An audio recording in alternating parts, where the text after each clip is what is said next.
오늘 이제 드리려고 하는 말씀이 이거 뭐 잘 될지는 모르겠지만 하여튼 제 의도는요. 그 유럽 문명의 양대 기둥이라고 하는 게 헬레니즘과 헤브라이즘이라고 하잖아요. 그게 이제 사실은 뭐 미국으로 건너가기도 하고 이래가 전 세계가 이 헬레니즘과 헤브라이즘 양대 산맥의 지탱을 받고 있단 말이에요.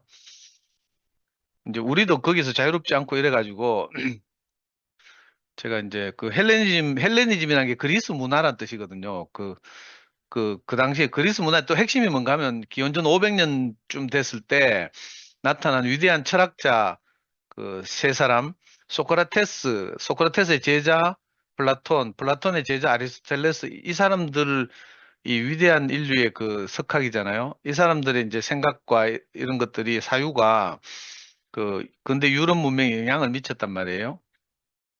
뿐만 아니라 기원전 500년 전에 이제 있었고 이제 이 오늘 말하려고 하는 플라톤 같은 경우 한 400년 전이니 기원전 400년 전이니까 그 한 3, 400년 동안 이제 그 유태에도 영향을 미쳐서 예수 시대에도 사실 예수의 제자들이나 이런 사람들의 성경을 잘 보면 어 이런 영향이 많이 묻어 있단 말이에요.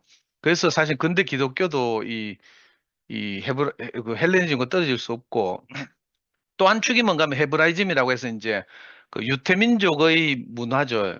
구약 성경의 문화인데 이것들을 이제 헤브라이즘이라고 하잖아요. 헤브류, 히브리, 우리 성경에 히브리라고 돼 있는데 헤브리어 하는 말이 강을 건넜다는 뜻이잖아요. 그 구약 성경에서 나타나는 여러 가지 그 예표들 이런 것들이 이, 이 헬레니즘과 만나서 사실은 이렇게 뭐 초기 예수의 제자들이나 그 후에 바울에게 큰 영향을 미쳤다 이런 생각을 하고 이게 그냥 무관한 게 아니라 저도 사실은 대구에 와서 목사님 말씀을 듣고 또 뭐 이런저런 공부를 하고 이러면서 이제 어, 이 뗄래야 뗄 수 없는 어떤 것 이거 우리가 이제 흔히 하는 말 실제라고 하죠. 실제.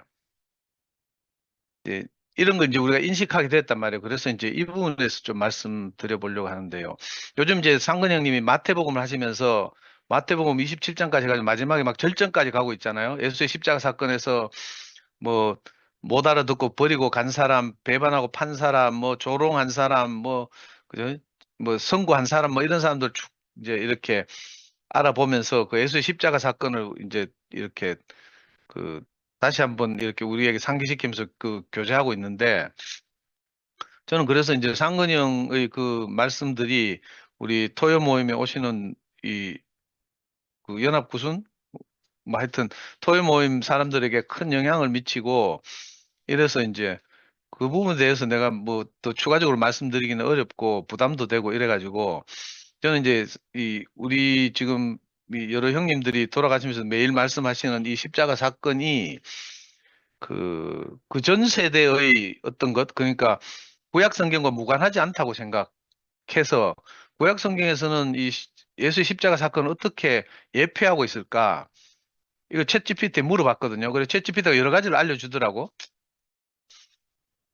그리고 또 하나는 이제 아까 말씀드린 것처럼 그 제가 이제 오늘 말씀 노트 뒷부분에 이제 한 예로 할례를 가지고 우리가 함께 교제할 텐데 그 할례라는 것이 그 바울의 표현에 따르면 이제 구약 시대의 이 헤브라이즘 시대의 그 이스라엘 유대인들에게는 할례라는 게 남자의 성기의 그 표피를 잘라내는 행위잖아요. 뭐 논란이 많지만 하여튼 그걸 보고 할례라고 한단 말이에요. 그런데 이제 이 바울에게 오면 그게 아니라 바울은 뭐라고 말하는가 하면 할례는 마음이 해야 된다 이렇게 말해요. 그러니까 이게 훨씬 발전한 거죠. 남자의 꼬추를 잘라서 뭐 어떻게 하는 것 이것은 이제 예표고 그 예표의 실제는 마음의 할례라는 거예요. 그러니까 이제 이런 식으로 이 생각의 혁명적 전환이 그 예수 제자들과 바울에게 와서 일어나는 거죠. 그래서 이 근거가 어디 있는지 이제 이런 걸 한번 살펴보려고 이제 그냥 멍석 까는 마음으로 이렇게 말씀드리려고 합니다. 그 양대 축이 이제 오늘날 우리에게 영향을 미치는 양대 사상의 하나가 헬레니즘이라고 했죠. 헬레니즘 가운데서 특히 이제 플라톤의 생각이 우리 교회에도 큰 영향을 미쳤고 또 뭐 제자들이나 바울에게도 큰 영향을 미쳤거든요. 그 이제 플라톤의 생각들 플라톤이 뭐 놀라운 분이라서 다 검토할 수는 없지만 그 간단하게 이제 플라톤의 핵심 사상이 뭔가 하면 세계는 눈에 보이는 세계와 눈에 보이지 않는 세계로 이루어져 있다는 거예요. 이거 뭐 윤리 시간에 이럴 때 다 배우죠. 그 눈에 보이는 세계를 보통 현상계라고 해요. 현상 나타난 세계다 이렇게 말하죠. 그리고 눈에 보이지 않는 세계를 이데아계 이렇게 부르거든요. 저는 이 말씀을 들으면서 물론 이제 플라톤의 생각은 지금 우리가 인식하는 것처럼 이렇게 세련되어 있지는 않지만 저는 이 플라톤의 이야기를 목사님을 통해서 듣고 막 플라톤 공부도 하고 이러고 이제 또 바울의 뭐 이야기들도 읽고 이러면서 놀라운 경험을 했어요. 그래서 내가 지금 우리 뭐 어떤 분들이 말씀하든 간에 그 말씀을 듣는 모든 것은 사실은 이 플라톤의 인식이 신약 시대 제자들에 영향을 미쳐서 우리가 지금 어떤 세계를 실제의 세계를 우리가 누리고 있단 말이에요. 제가 볼 때는 대부분의 대구교회 사람들, 푸엠 사람들이 사실은 이 실제 세계를 누리고 있어요. 근데 이걸 논리적으로 또는 이렇게 그 배경을 정확하게 인식하고 있는 경우가 드물어서 제가 꼭 이 말씀을 드리려고 하는데요. 플라톤을 빌리자면 플라톤이 이제 아까도 이야기했지만 그 옛날에 그 플라톤이 말하기를 뭐 네 가지 우상 하면서 동굴의 우상, 시장의 우상 뭐 이런 이야기 하죠. 그 대표적인 게 동굴의 우상이 그런 경우인데 우리가 이제 눈에 보이는 세계가 전부인 줄 알고 이렇게 사람들이 산단 말이에요. 근데 플라톤에 따르면 눈에 보이는 세계를 인식하고 누리고 하는 것은 동굴 속에 갇혀 있는 것이나 같다. 동굴 벽에 비치는 뭐 세계를 인식하는 거 비슷하다. 사실은 동굴 밖에 다른 세계가 있다. 뭐 이렇게 말하거든요.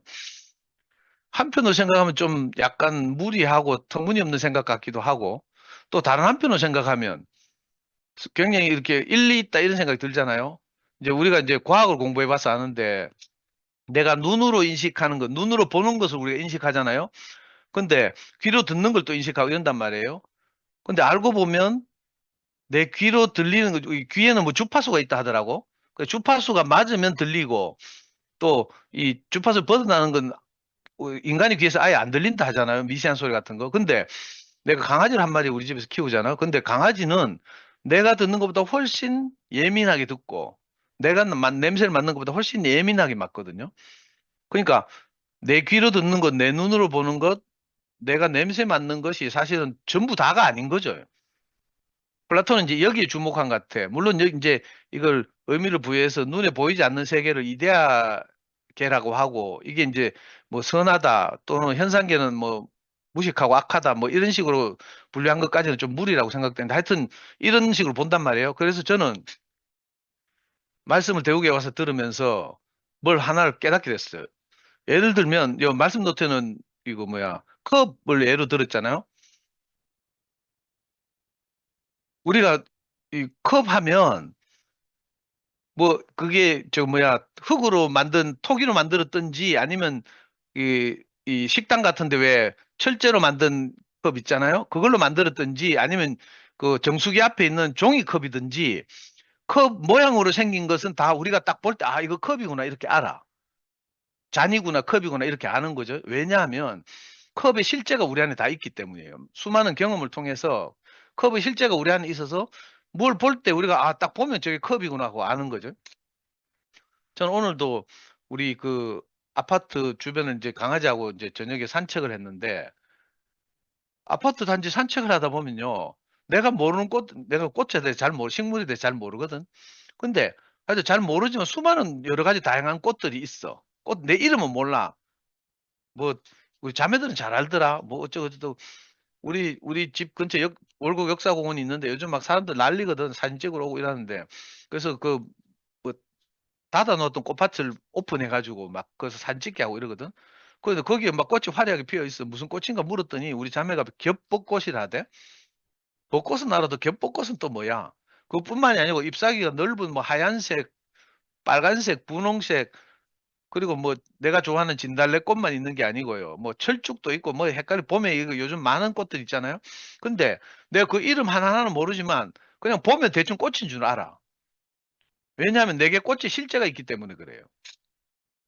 또 제가 즐겨 하는 말로 테이블, 우리가 탁자 예를 들잖아요. 탁자 하면 하여튼 위는 평평하고 뭘 펼칠 수 있거나 놓을 수 있게 되어 있고 밑에 다리가 달리고 이걸 보고 우리가 다 탁자라고 해. 그래서 지금 제가 앉아 있는 이 책상은 다리가 길고 이렇게 그죠? 뭐 우리가 알고 있는 책상 탁자예요. 근데 그것만 있는 게 아니라 우리 집에 저 거실에 가면 다리가 아주 짧 다리가 뭐 한 20cm 밖에 안 되는 이거 왜 옛날 사람들이 이렇게 거실에 놓고 차를 마시고 하는 그런 그 원목으로 만든 이런 거 있잖아요. 그런 탁자도 있어. 그냥 탁자 하면 우리가 탁자 실제가 있기 때문에 어떤 걸 딱 볼 때 '저게 탁자구나.' 뭐 이런 걸 아는 거죠. 인제 플라톤이 그걸 말한 것 같아요. 그리고 동굴의 비유로도 이야기하고 이랬는데 이게 인제 플라톤의 이런 생각이 아까 헬레니즘이라고 했죠. 헬레니즘의 이런 생각들이 이놈의 헤브라이즘에도 영향을 자꾸 미쳐서 이게 기독교에 큰 영향을 미쳐요. 그래서 기독교에서 천국 개념이 생기잖아. 눈에 보이지 않는 세계 이렇게 말하는 거 이게 좀 왜곡됐죠. 플라톤의 생각이 이 헤브라이즘과 만나면서 왜곡돼 가지고 이 말씀 노트에 보면 기독교와 연결점이 이렇게 돼 있잖아요. 이거 내 이야기가 아니고 챗GPT가 이렇게 대답해 주더라고. 플라톤이 이데아계라고 하는 것이 기독교에서는 천국이라고 해. 눈에 보이지 않는 어떤 곳이 있다. 공간적으로 뭐 있다. 이렇게 생각하는 거죠. 그리고 뭐 로고스라는 개념 뭐 이런 것도 있잖아요. 이런 게 전부 인제 플라톤의 생각들이 기독교와 짬뽕이 돼 가지고 영향을 미치고 있는 거죠. 그래서 오늘날 기독교가 종교가 된 거예요, 제가 볼 때는. 근데 신기하게도 제가 대국에 와서 이렇게 말씀을 듣다 보니까 처음에 말씀을 들을 때 어렴풋하고 희미한 것도 있잖아요. 내가 성경 인용했는데 고린도전서 13장 12절에 보면 그런 말이 있거든. 처음에는 우리가 거울로 보는 것처럼 희미했지만 이런 말이 있어. 이게 무슨 말인가 하면 요즘 거울 선명하게 보이지 희미하게 안 보이잖아요. 근데 옛날에 성경이 쓰여지는 2000년 전 같으면 거울이라고 하면 주로 청동을 닦아 가지고 뭐 이렇게 그죠? 하거나 이래 가지고 그 당시에 거울이라고 해 봐야 희미했어. 이 상상이 되려나 뭐 요런같이 막 투명하게 얼굴이 실물이 고대로 반영되는 거울이 아니고 옛날에는 청동 같은 걸 닦아 가지고 그걸 깨끗하게 해서 투명한 거울로 한다든지 뭐 이랬잖아요. 그렇기 때문에 거울로 보는 것이 희미하다고 표현하는 것 같아요. 내 생각이에요 이거는. 그런데 처음에는 거울과 거울로 보는 것 같이 희미하지만 어느 날 우리가 말씀을 듣고 이렇게 어떤 세계가 딱 포착된다니까. 그러면 내가 그지? 거울로 보는 것 같이 희미하지만 그때는 얼굴과 얼굴로 보는 것처럼 선명하게 보일 것이다. 이런 말이 있어. 제가 어느 날 이게 선명하게 보이더라니까. 그래 가지고 실제로 교회 앞에서 내가 간증한 적도 있어요. 아 어렴풋하게 왜 그런 말 있잖아. 그 복음서에 보면 뭐 예수님이 실로암 물가에 가서 시술하면서 장님을 뭐 흙으로 이겨 가지고 눈에 칠해 주면서 뭐 어떻게 하고 뭐 이래 가지고 뭐가 보이느냐 하니까 장님이 처음에는 뭐 어렴풋하게 희미하게 전봇대 같은 것이 보입니다. 뭐 이렇게 하다가 몇 번 같은 작업을 반복하고 나서 뭐가 보이느냐 하니까 이 장님이 "예 사람이 걸어가는 것이 보입니다." 이렇게 대답하잖아요. 어쩌면 이런 것처럼 우리 안에서 실제가 인제 말씀 하나님 말씀과 우리 각자의 경험이 만나서 이 실제 세계가 딱 포착되는 그런 경험이 있죠. 저는 이게 우리 안에 우리 형제들 안에 다 있다고 생각하고 그래서 너무 중요하다고 생각하는데 이게 안타깝게도 교회가 이렇게 나누어지면서 이게 무시되는 경향이 있어서 내가 이 말씀을 드리는 거예요. 우리들의 경험은 다 달라요. 근데 한결같이 내 대국에 온 형제들 보면 다 땅이 혼돈하고 공허하고 흑암이 깊음 위에 있는 것 같은 자기 인생의 경험이 다 있어요. 근데 어떻게 땅이 혼돈하고 공허했는지 어떻게 내가 깊은 어둠에 있었는지는 형제들마다 다 달라. 내처럼 뭐 아버지가 일찍 돌아가셔서 뭐 학교를 못 다니고 이런 혼돈과 공허도 있고 그죠? 뭐 자매가 내하고 못 살겠다고 뭐 집 나가 버리고 뭐 자식 버리고 이런 경험이 있는가 하면 또 다른 형제들만의 경험이 있어요. 그런데 이런 개개인의 혼돈과 어둠과 공허의 경험이 하나님 말씀과 딱 만나잖아요. 그러면 우리가 그 어둠에서 건져지는 사건이 생기는 거죠. 근데 이게 내만 그런 게 아니고 한철이도 그렇고 선비도 그렇고 다 그런 경험이 있어요. 경험이 다 달라. 근데 형제들이 이걸 간증하잖아? 그러면 딱 들어보면 '아 나도 저런 경험을 했는데.' 하고 딱 아하 하고 뭐 이렇게 그런 거 있죠. 이거 근데 구체적 경험은 다 다른데 '어 나도 저런 경험이 있는데? 나도 저런 경험이 있는데?' 하고 화답하게 된단 말이에요. 이게 놀라운 일인데 사실은. 그래서 내가 이게 옛날에 이 목사님 말씀을 듣다가 '아 이거 눈으로 보는 세계 말고 다른 세계가 있구나.' 내가 이걸 인정하게 됐어. 옛날에 저는요, 운동권에 있었잖아요. 그래서 이거 어렵게 말하면 유물론이라고 해요. 유물론이. 물질적으로 인식되는 것만 인정하는, 이게 가장 선차적인 이런 세계에 살고 있다가, 희한하게 이거 눈에 보이지 않는데 실제 하는 세계를 내가 발견했잖아. 관념의 세계 말고 이거 관념이라고 생각하면 안 돼요. 성경을 외우고 뭐 이래서 뭐 천국이 있다고 생각하고 뭐 이런 게 관념이지, 관념. 그 관념 말고 이상하게 내 인생의 경험과 하나님 말씀이 딱 부딪혀 오면서 거기에서 뭐가 딱 발견된다니까. 그래서 우리 한 사람 한 사람 경험은 다 다르지만 우리가 뭘 간증하면요, 아, 내 경험하고 부딪히는 거라. 요즘 넷플릭스 드라마, 옛날에 이영화 형제가 소개해가지고 폭삭 속았수다라는 넷플릭스 드라마를 지금 14회인가까지 내 진도가 나갔어. 이 보다 보면 그 주인공의 이름 뭐더라? 애순이? 애순이 일생이 또 뭐 애순이하고 애순이 딸 뭐 이렇게 해가 뭐 문소리가 또 나중에 애순이 역할을 하고 이러잖아요. 이 경험들이 우리 경험과 다 오버랩돼. 그래가지고 어떤 자매들은 내보고 오빠는 그거 보면 무조건 폭풍 눈물 흘릴 것이다 이 카더라고. 근데 내 보니까 폭풍 눈물이 안 흘려져. 약간 눈물이 찔끔찔끔 날 때는 있어. 비슷한 경험을 만날 때. 그런데 왜 그런가 내 곰곰이 생각해 봤거든요. 그 애순이와 그 애순이 딸의 일생의 경험 안에 하나님 말씀이 딱 부딪히는 게 없으니까 비슷한 경험 우리가 하고 있지만 거기서 막 내가 폭풍 눈물을 흘릴 감동은 오지 않는 거라. 약간 좀 찔끔찔끔하긴 해. 뭐 자식이 죽는다든지 그 지금 뭐야 그 뭐지 전복 따러 잠수하다가 맨날 뭐 숨 20대 후반에 죽은 애순이 엄마 뭐 이런 거 보면 내가 가끔씩 좀 눈물이 나긴 하지만 우리 형제들 간증을 들을 때 좀 내가 폭풍 감동이 와서 막 눈물을 펑펑 흘리고 이런 경우는 없거든. 왜냐하면 하나님 말씀이 각자 인생 경험에 와서 부딪혀서 거기서 딱 실제 세계가 펼쳐져야 되는데 그게 안 되니까 그런 것 같아요.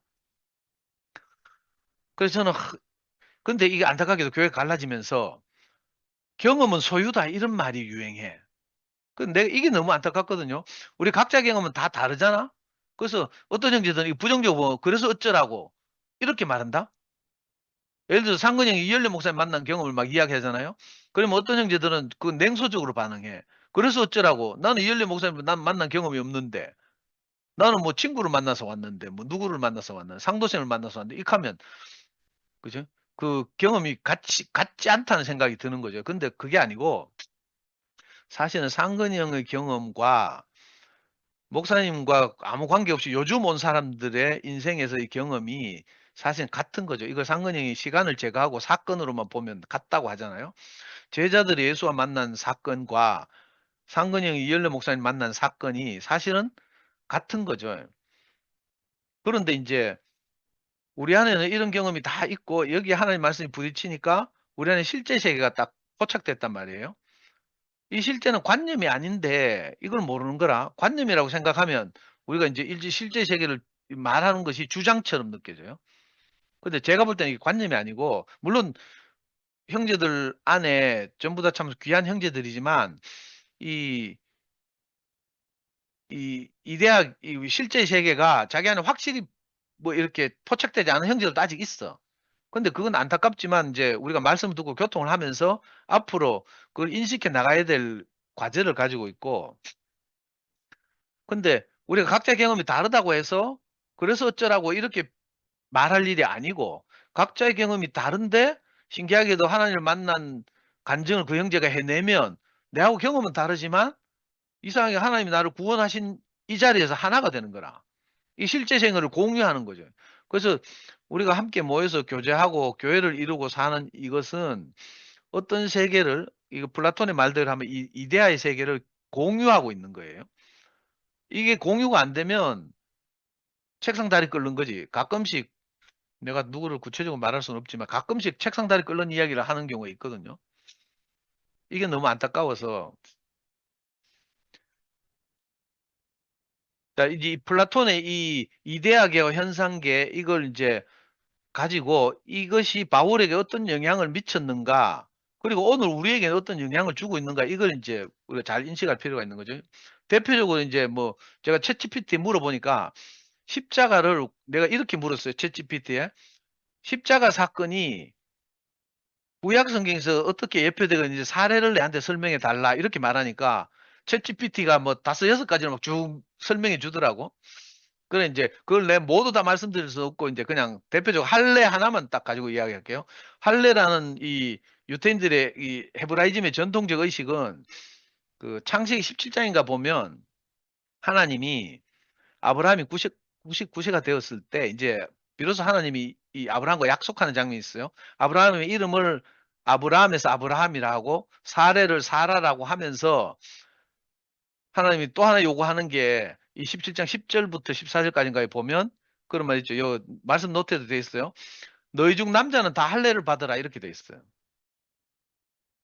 그리고 아까도 말씀드린 표면적으로는 할례라는 것은 남성의 성기의 표피를 잘라내는 행위죠. 그래서 유태인들은 이게 이제 의식이 되다 보니까 자꾸 그게 추가되고 해가지고 뭐 예를 들면 기도를 하기도 하고 무슨 그 모여서 가족들이 이렇게 같이 음식을 나누기도 하고 뭐 이런 의식적인 행위들이 막 생겼어요. 할례라는 게 단순히 고추만 자르고 마는 게 아니고 이런 할례가 생겼어요. 그래서 지금도 유태인들은 8살이 되면 남자가 8살이 되면 이 할례를 행해.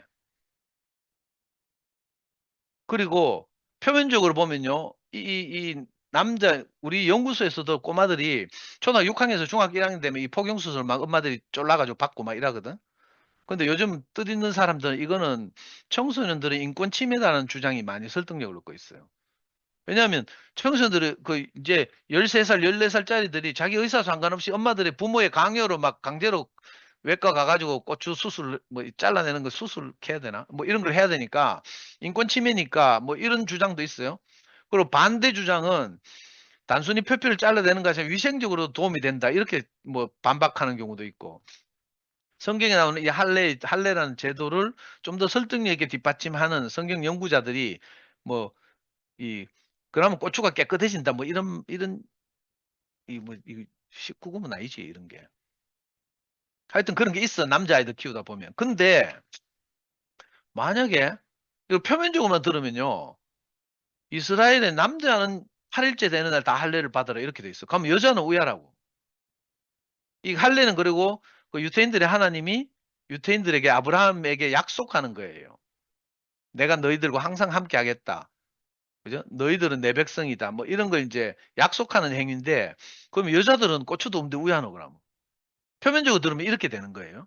근데 이 표면적인 문제가 아니고 사실은 제가 이제 말씀을 들으면서 이렇게 쭉 듣다 보니까 아, 할례라는 것이 우리 육신의 자랑을 처리하는 것이구나 이렇게 알게 됐어요. 남자들은 물론 이제 이 유대 사회가 이 남성 중심적인 사회잖아요. 우리가 다 알다시피 옛날에는 여성들은 계수도 안 했고 뭐 성경에 이런 말도 있잖아. 숫자로 세지도 안 하고 뭐 여성은 뭐 노예하고 비슷하게 취급하고 뭐 이런 시대가 있었어요. 뭐 그런 걸 고려해서 이렇게 보면 지금 오늘날 와서 생각하면 뭐 남녀 평등에 위배되고 뭐 이렇잖아요. 성경에 그 써 있는 수많은 말들이 문제가 많아 사실은. 근데 이걸 표면적으로 읽으면 문제가 많죠. 그런데 그게 아니라 이면적으로 읽으면 그죠? 아, 우리 육신의 자랑을 처리하라는 하나님 말씀이구나. 이걸 알게 되는 거예요. 우리가 함께 생활해 보면 이거 금방 알 수 있어요. 우리 대구교에서 또는 2PM에서 함께 생활하려고 하면 자기 육신의 자랑을 앞에 나가서 간증하면 형제들과 교통이 안 돼. 다 떠들어보죠. 그래서 순택 님이 즐겨 하시는 표현이 있어. 어? 상급을 하늘에 쌓아두라 뭐 이런 표현 있잖아요. 바울의 표현인데 상급을 하늘에 쌓아두래. 그러면 하늘에서 이제 그 상을 준다는 거 상급이 무슨 말인지 알죠? 상 받을 행위들을 하늘에 쌓아두라는 거라. 근데 지가 다 상급 찾아 먹으려고 막 자기가 칭찬 안 해주면 막 지가 스스로를 자랑하고 막 이러면 하늘에서 칭찬할 게 없다는 거죠. 하늘에서 칭찬할 게 없다는 말이 무슨 말이에요? 하늘 뭐 추상적이지만 우리가 교회 생활 딱 해보면요. 내가 내 자랑하면 형제들이 나를 이렇게 뭐 자랑스러워하거나 이렇게 하기 참 어려워. 근데 어제도 그런 경험했네.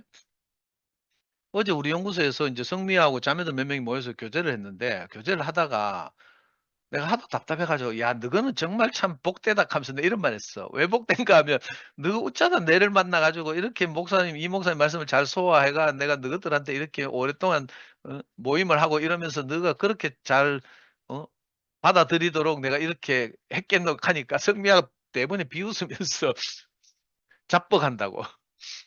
익하면 형제들이 오빠 고마워요 이 소리를 못 하는 거라. 내가 내 스스로를 막 자랑하니까. 그렇죠? 그러니까 우리는 이 세상에 살면서 내가 내 자랑을 해야 돼. 이게 세상의 원리죠.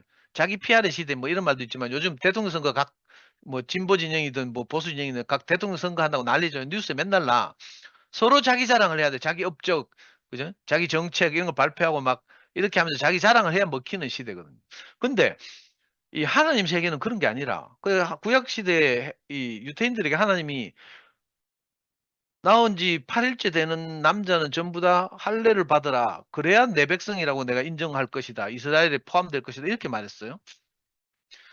이게 이제 표면적으로만 들으면 이데아가 아니고 현상계 표현이죠.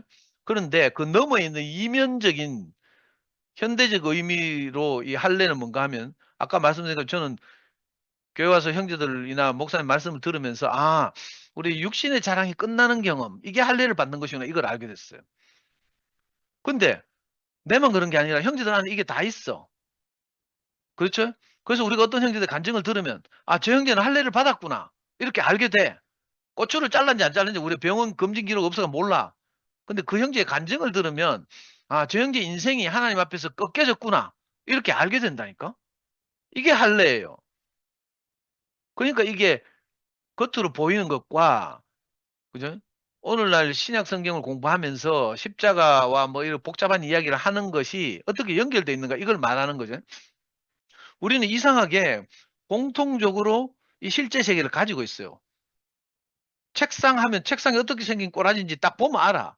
뭐 그게 한샘 책상인지 뭐 어디 뭐 폴란드에서 만든 그 브랜드 뭐야 거기서 만든 책상인지 아니면 뭐 구석기 시대의 고인돌이라고 하나?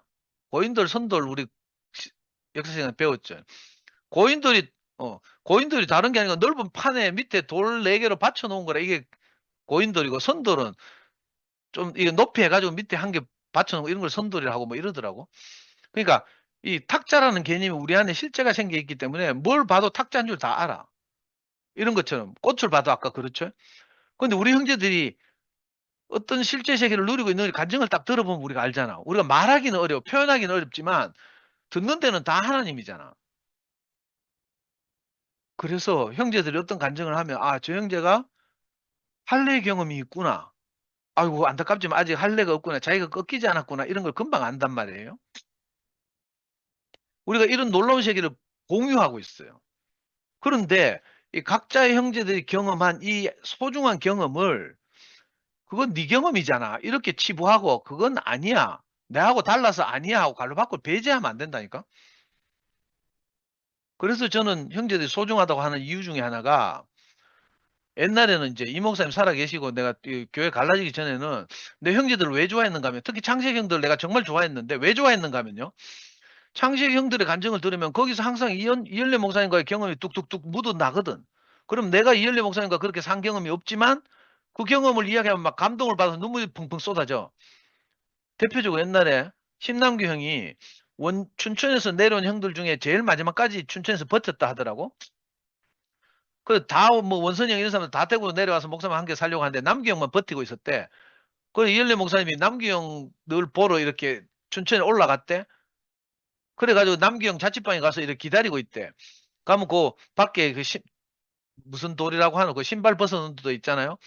남규 형이 저녁에 이렇게 싹 돌아보고 이현래 목사님 온다 캐가 일부러 늦게 들어온대. 안 만나려고. 늦게 들어오면 그 신발 벗었는데 이현래 목사님 신발이 이렇게 있대.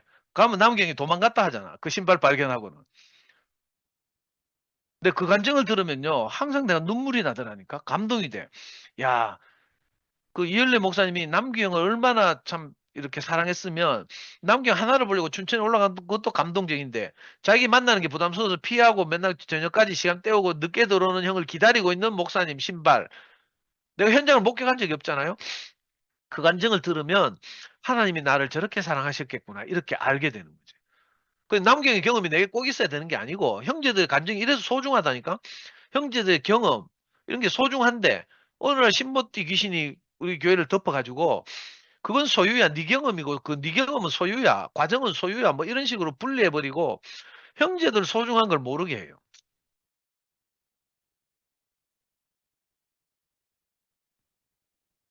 들려요? 갑자기 마이크 꺼지는 소리가 나가지고, 이게 10분 동안 작용을 안 하니까, 이게 너무 신기하죠. 그래서 우리가 매일 모여서, 저녁마다 이렇게 모여서 교제를 하고, 억지로라도 막 불러내가지고 막 마이크, 카메라 켜고 간증하라고 하는 이유가 다 있어요. 왜? 그 형제들하고 내하고 경험은 다르잖아요. 누님들하고 내하고 경험이 다르고, 자매들하고 내하고 경험이 달라. 근데 하나님이 그 사람의 인생에 개입해서 하나님 말씀이 그 사람의 경험과 딱 부딪혀서 화학적 반응을 일으키면 어떤 실제 세계가 펼쳐진다니까? 우리가 그걸 먹고 싶어서 그런 거라. 그걸 누리고 싶어서. 이게 교회가 되는 거죠. 이걸 옛날에 이 목사님 말씀을 비유하자면 금광을 채굴 하려고 하는 사람들이 금광에 투자하잖아요. 금광에 투자할 때 금덩어리가 있는 산에 투자하는 게 아니고, 그죠? 돌덩어리에 금이 조금 붙어 있는데 투자하는 거라. 그래가지고 막 그 돌을 캐내가지고 그걸 뭐 금이 조금 붙어 있는데도 금광석이라 하대. 그 캐내가지고 뭐 컨베이어 벨트로 내려가지고 밑에서 막 재련을 하잖아요. 뭐 고온을 가하고 이래가지고 돌과 금을 분리해내고 막 이래요. 그래가지고 금을 채취해서 금만 모아가지고 딱 금덩이를 만드는 거라. 금광에 투자하는 사람들 그것 때문에 투자하죠. 어찌 보면 우리가 하나님이 우리의 인생에 투자하는 것도 그렇고 우리가 교회에 이렇게 우리 인생의 마음을 두고 이렇게 함께 사는 것도 그렇고요. 형제들 안에 있는 그 소중한 하나님과의 부딪힘, 하나님이 우리를 어둠 가운데서 흑암 가운데서 구원하신 그 경험, 우리가 사망의 경험은 다 다르잖아요. 내 인생의 절망적인 경험은 다 다르더라고. 나는 내같이 기구한 형제가 있나 이렇게 생각했어요. 그런데 내 따라온 자매들 요즘 목요일날 간증하는 거 봐요. 다 나름대로의 절망이 있다니까. 이게 희한하잖아. 근데 이런 절망, 저런 사망 속에서 우리가 하나님을 만나서 우리 거기서 흑암에서 사랑의 아들의 나라로 건져졌단 말이에요. 이런 경험이 있잖아. 근데 내하고 다른데, 근데 신기하게도 그 간증을 들으면 하나님 은혜가 생각나. 우리 구약성경 하박국서를 대표적으로 호세아구나. 호세아서를 대표적으로 들으면 호세아 선지자는 와이프가 맨날 저작거려 나가서 딴 남자하고 바람나고 막 이러는데,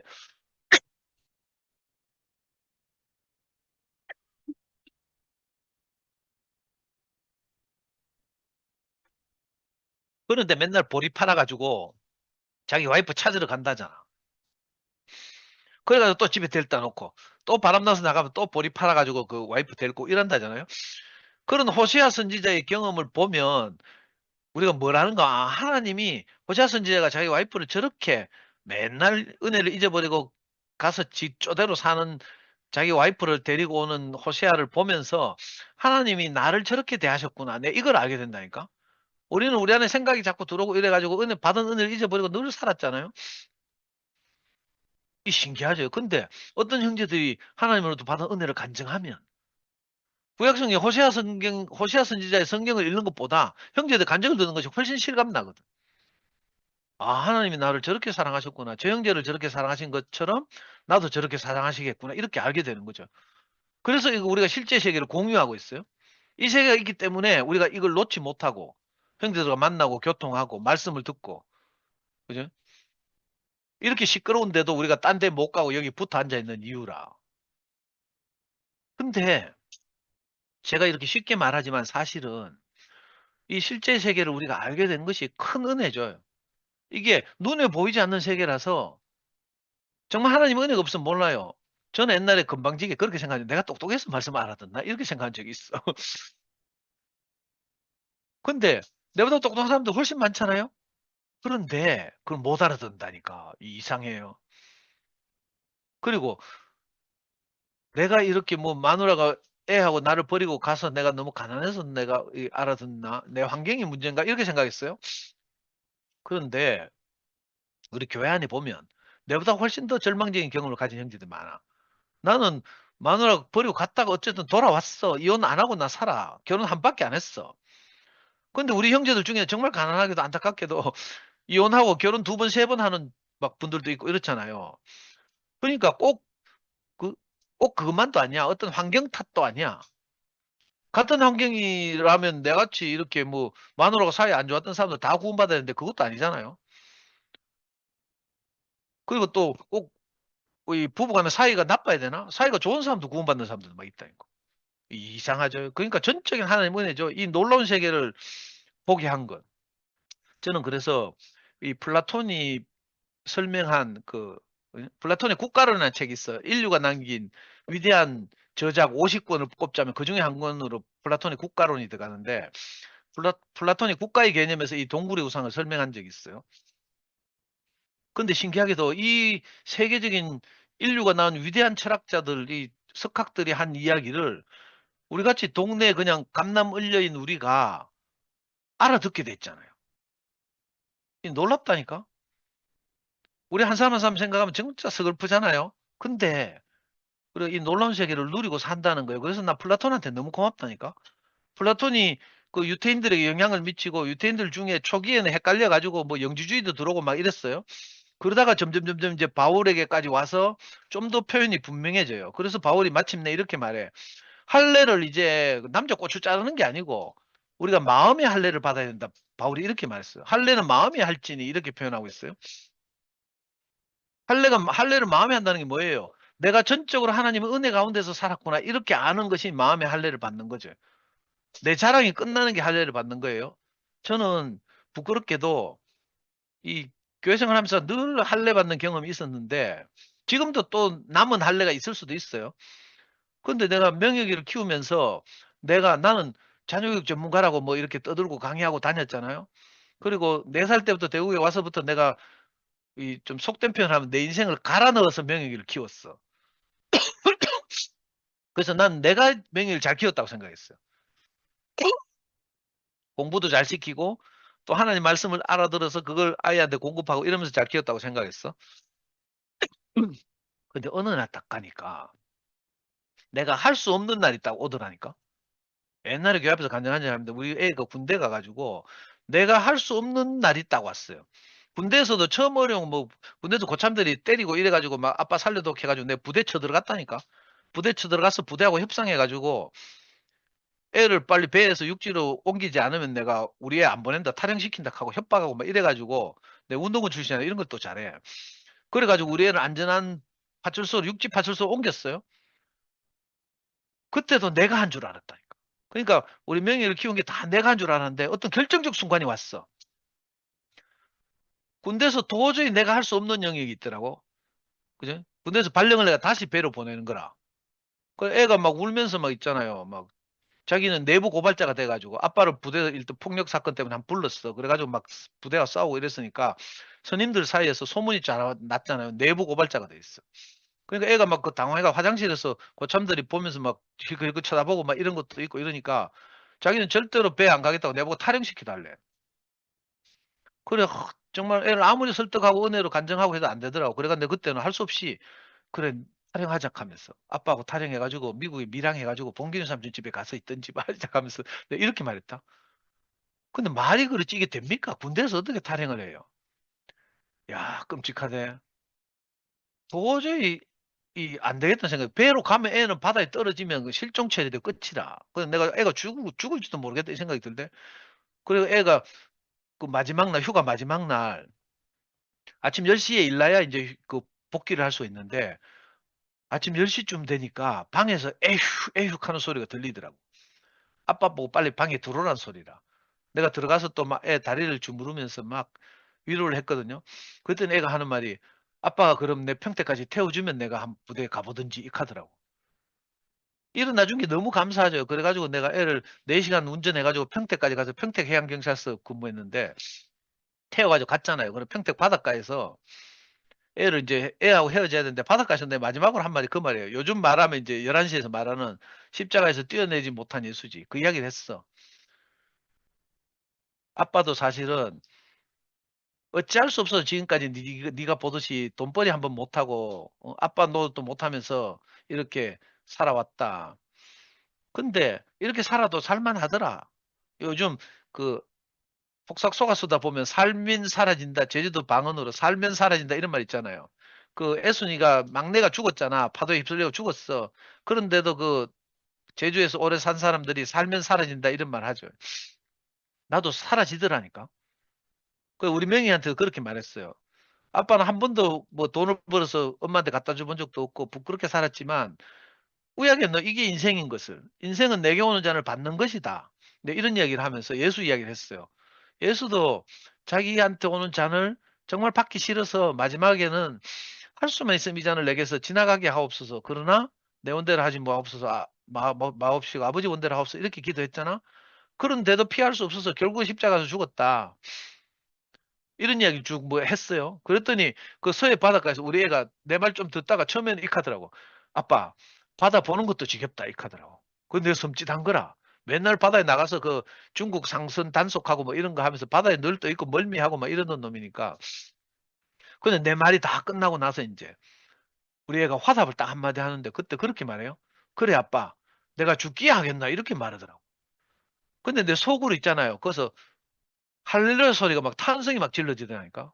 애가 아빠 간증을 듣고 화답을 하는데 그래 아빠 내가 죽기야 하겠나 이렇게 하는데 아 인마 이게 죽지는 않겠구나 싶더라니까. 그래가지고 배로 보냈어요. 근데 배로 보내고 나서도 내가 얼마나 불안하겠어요. 그래가지고 막 애 얼굴이라도 한번 더 보려고 막 계속 그 애 주변을 그 애 집결지 주변을 막 차로 계속 뺑뺑뺑뺑 돌다가 결국은 못 보고 내려왔거든. 내려와가지고 내가 밤에 잠을 못 자겠는 거야. 애가 죽을까 불안해가지고. 내가 그때 새벽 6시 반까지 잠을 못 자고 정신병자처럼요. 우리 집 거실을 왔다 갔다 왔다 갔다 하면서 막 계속 막 고민했다니까. 내가 해양경찰청 본청에 가서 분신 자살을 해야 되나 뭐 오만 생각을 다 했었는데 생각으로는 우리가 무슨 짓을 못 해요. 밤새도록 그 고민을 했어. 근데 새벽 6시쯤 되니까 우리 와이프가 갑자기 트렁크를 끌고 쓱 나오대. 그날 우리 와이프가 저 11시에 있는 미라하고 몇 명이 어울려가지고 제주도 여행 간다 카대. 지금 애가 죽느냐 사느냐 해가 나는 밤잠을 못 자고 있는데 우리 자매는 여행 간다는 거라. 야, 니 너무한 거 아이가? 내가 하니까 뭐라 하는 줄 알아요, 우리 자매가. 아니, 내가 여기서 제주도 여행 취소하고 뭐 집구석에 있는다고 해서 애가 달라질 거 있나 하면서. 신기해. 자기가 할 수 있는 거고 할 수 없는 걸 딱 구분하대. 그래, 바로 제주도 여행 가보더라고. 내 혼자 미친 놈처럼 있잖아. 새벽 6시 반까지, 6시 반까지 잠 못 자고 막 있었어요. 근데 신기하죠? 그 6시 반쯤 되었을 때 내게 어떤 한 말씀이 딱 지금까지 들었던 말씀 중에 한 말씀이 내 귀를 딱 때리더라. 그게 뭔가 하면 야곱이 삼촌 라반의 쫓김을 받아서 그 야복강까지 밀려왔어. 그래가지고 또 저쪽 강 건너에서는 형님 에서가 막 마중 나온다는 소리를 들었어. 너무 불안하잖아. 그래서 자기 대열을 나누어 가지고 막 보내고 그러고도 지는 안 건너가고 혼자 남아 있었어. 근데 그날 하나님의 사자가 나타나서 야곱과 씨름하잖아요. 씨름하다가 막 끝까지 해도 뭐 야곱을 못 이겼으니까 하나님이 이 새끼 안 놔주고 계속 막 지를 축복하고 가락하고 막 개기니까 하나님의 사자가 야곱의 환도뼈를 부러뜨리고 갔대. 그 말씀이 생각나더라니까. 아, 지금까지 내가 하나님과 씨름하고 있었구나. 이 생각이 딱 들대요. 희한하죠. 지금까지 우리 명예기를 키워온 것이 아빠의 능력이 아니고 하나님의 은혜였구나. 이게 처음 그 생각이 들었어. 내가 미친놈이지. 교회생활 한 20년 했는데 내 처음 그 생각이 들더라니까. 아, 죽이고 살리고는 하나님의 손에 달렸구나. 그제서야 또 한 말씀이 생각나는데 야곱이 그 가나안에 가뭄이 들어가지고 형들을 이집트에 양식을 쌀을 구하러 보내. 그래서 형들이 몇 명이 갔다가 그때 형들은 모르지만 요셉이 총리가 되어 있어요.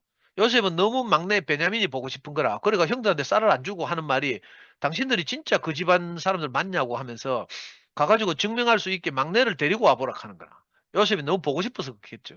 그 형들이 막 헐레벌떡 가나안으로 또 가가지고 아버지한테 야곱한테 말하잖아. 아유, 쌀 구하러 갔더니 애굽의 총리가 우리 베냐민을 보내라 하는데요? 이렇게 말하는 거라. 그러니까 야곱으로서 너무 절망이 되죠. 그때 당시 야곱은 요셉이 죽었다고 생각하고 있고. 그죠? 형들이 왜 그 찢긴 옷 막 이거 갖다 주고 거짓말 사기 쳤잖아요. 그래가지고 자기 가장 사랑하던 요셉이 죽은 줄 알고 있는데 이제 라헬이 낳은 아들 둘 중에 한 놈 하나 남은 거 베냐민까지 보내라고 하니까 아버지가 너무 두렵잖아요. 야곱이. 그때 성경에 보니까 창세기 40 몇 장에 그렇게 돼 있더라고. 형들을 따라서 베냐민을 보내면서 야곱이 하는 말이 내가 이 아들을 잃게 되면 잃으리로다. 이렇게 말하대. 와, 그 말씀인데 갑자기 확 생각나는 거예요. 그때 내게 그 생각이 들 때, 아, 하나님의 은혜 가운데서 명희가 지금까지 살았으니까 내가 이 아들 잃게 돼도 할 수 없겠구나. 이 생각이 드는 거예요. 내가 이 아들 잃게 되면 이러려도 이 생각이 딱 드니까 내가 할 수가 없는 거야. 아무것도 할 게 없어. 근데 신기하게도 내가 이런 하나님 말씀이 생각나는 순간 어떤 일이 벌어진 줄 알아요? 10시 반 돼가지고 내가 잠을 평온하게 잤다니까. 이 너무 신기하다. 그전까지 불안해가지고 내 정신병 해처럼 왔다 갔다 하면서 거실을 계속 혼자 돌아다녔어요. 근데 이게 하나님이 하셨구나 이 생각이 드는 순간 내가 다시 할례를 받은 거지. 내 자랑이 끝나는 순간이라 그게. 그리고 명예가 그죠? 놓여졌어요 내 안에서. 그리고 새벽 10시 반에 내가 잠들었어. 오후 4시쯤 내가 명예한테 카톡이 왔어. 해경은 그 휴대폰을 사용할 수 있거든요. 카톡이 와가지고 뭐라 하는 줄 알아요? 아빠 여기도 지낼만 하네. 이지라는 거라. 스님이 서강대 경영학과 동기인데 자기 보고 사석에서 말로 착한대. 이렇게 하면서 스님 때문에 너무 두려워서 그 배에 가기가 막 어려워서 탈영시켜달라고 하던 놈이. 그리고 8시 반에 또 카톡이 왔어요. 아빠 배에 노래방도 있어. 이렇게 하는 거라. 큰 배로 가가지고 그 배에 노래방도 있대. 그 해경들 후생 복지를 위해서. 뭐 스님들하고 노래방에서 노래 불렀다는 거야. 내 혼자 피똥 싸고 있었던 거죠. 사실은 명예의 인생은 명예의 하나님이 알아서 할 일인데 내가 모르고 붙들고 앉아가지고 그때 내가 오늘 말씀드린 할례를 받는 경험을 했어요. 할례 그 전에도 할례를 많이 받았지만 나도 모르게 내 자랑이 아직도 남아있고 할례되지 않은 어떤 부분이 있을 수 있잖아요. 근데 우리가 교회 생활을 하고 하나님 말씀 들으면서 이 할례의 실제를 늘 경험해 가는 거예요. 그게 오늘날 상근이 형님 지금 진도대로 하면 마태복음에서 예수의 십자가 사건을 이야기하는데 이 십자가 사건이 구약 성경이 다양하게 예표돼 있어. 그 십자가 사건을 우리 풍성하게 이해하려면 구약 성경에서 할례뿐만 아니고 유월절 날 갓 죽임 당한 어린 양 뭐 이런 사건 있잖아요. 이 수많은 사건들이 사실은 십자가 사건을 더 풍성하게 하는 거라. 근데 어떤 형제들한테 잘못 이게 크게 오해돼 가지고 십자가에서 뛰어내리지 못하고 죽은 예수가 바로 너고 나고 우리다 뭐 이걸 꼭 선포하고 외쳐야 된다고 하면 이 십자가 사건이 너무 옹색해지는 거예요. 그 말이 틀렸다는 말이 아니야. 나도 동의해요. 예수가 십자가에서 뛰어내지 못해서 죽었잖아. 그 전날 할 수만 있으면 이 잔을 내게서 지나가게 하옵소서 피땀 흘리면서 기도하던 예수가 안 되니까 할 수 없이 갔다고 난 생각이 돼요. 그런 말씀을 들었고. 근데 이 십자가 사건을 너무 협소하게 이해하고 해석하는 거라. 근데 우리 안에 형제들 안에 수많은 십자가가 있어요. 나와 다른 형제들의 경험이 다 있고, 그죠? 하나님이 그 형제를 다루셔서 할례를 받게 한 수많은 경험들이 있어. 우리가 이걸 소중하게 여기고요. 그래서 한 사람 한 사람의 경험이 소중하죠. 그래서 형제들의 감정을 경청하고 하나님이 그 형제에게 하신 일을 통해서 내게 하셨구나 하고 우리가 인식하는 것. 이걸 보고 어려운 말로 동일시라고 하거든. 동일시, 아이덴티피케이션. 우리 드라마를 보면서 몰입하는 이유가 뭔가 하면요. 주인공이 내하고 동일시 되기 때문이라. 안 그러면 재미없어요. 남의 얘 같으면 채널 바로 돌린다니까. 근데 내 얘기 같으니까 계속 고정하고 있는 거죠. 그래서 형제들하고 어떻게 이 놀라운 이 플라톤이 어, 세계적인 지금 벌써 2500년이 흘렀는데 플라톤은 2400년이 흘렀는데 이 플라톤이 말한 이 놀라운 세계 눈에 보이지 않지만 존재하는 세계를 플라톤이 역설했는데 물론 플라톤이 그때 당시 견해는 아주 좀 거칠고 이랬지만 이게 점점 진화하면서 우리 같이 보잘것없는 사람들에게 이 놀라운 하나님의 세계가 인식됐어요. 이 인식 안에 있으니까 우리가 늘 날마다 교통하는 거죠. 이 세계를 말하니까 한철이가 늘 새로워서 늘 같은 말을 하는데 늘 새롭게 말하잖아요. 저도요, 하나님이 내게 은혜 베푸신 것을 간증할 때는 늘 새롭다니까? 듣는 사람들을 객관적으로 들으면, 저 얘기 또 하나 이제 스토리 다 아는데 이렇게 듣지만, 아까 남기영 이야기 내가 예를 들어서 했잖아요. 근데 남기영과 이열래 목사님의 사건이, 그죠? 꼭 남기영과 이열래 목사님만의 사건이 아니라니까. 송영수하고 병호 목사님? 무슨 병호 목사님? 서병호, 서병호 서병호. 목사님과 송영수 형제의 관계에서도 있을 수 있고요. 음.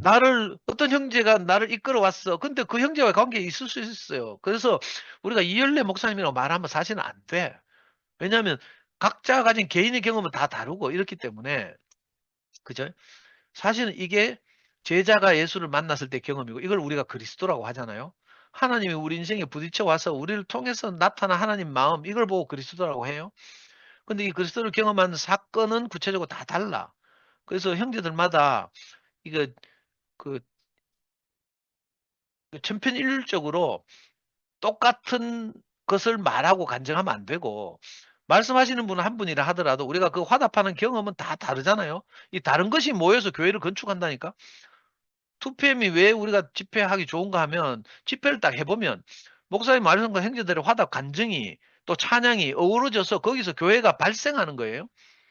마치 세탁기 빨래 넣고 하이타이를 풀면 거품이 발생하는 것처럼 교회는 발생하는 거예요. 십자가 달리고 첨탑이 꽂혀 있고 뭐 고딕 양식 건물이 있고 이게 교회가 아니고 교회는 하나님 말씀이 우리 인생의 경험과 부딪혀서 형제들 안에서 일어난 이 놀라운 실제의 세계가 그죠? 각자의 형제들 통해서 간증되면 그날 그 자리에서 교회가 발생하는 거라. 근데 집회를 파하고 집에 돌아갈 때 보면 교회 없어. 우리 마음에만 막 뭉클하고 따뜻하고 이런 것만 남아있지. 그죠? 이게 영원할 것 같으면 우리 교회 안 나가도 되지. 근데 우리가 매주 나가서 그렇게 또 하나님 나라를 발생시키잖아요.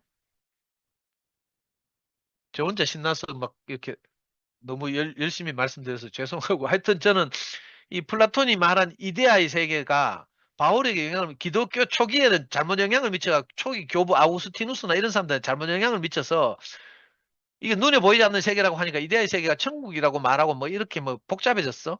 근데 바울이라는 사람을 통해서 저는 바울이 자기가 자기 인생 안에서 뭐 자세하게는 잘 모르지만 뭔가 경험된 것 같아. 우리처럼.